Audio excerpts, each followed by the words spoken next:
गरुडगमन तव चरणकमलमिह मनसि लसतु मम नित्यम्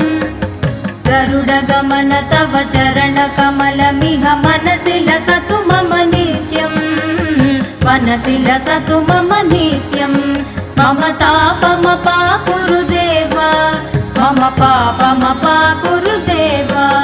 मम तापमपाकुरु देव मम पापमपाकुरु देव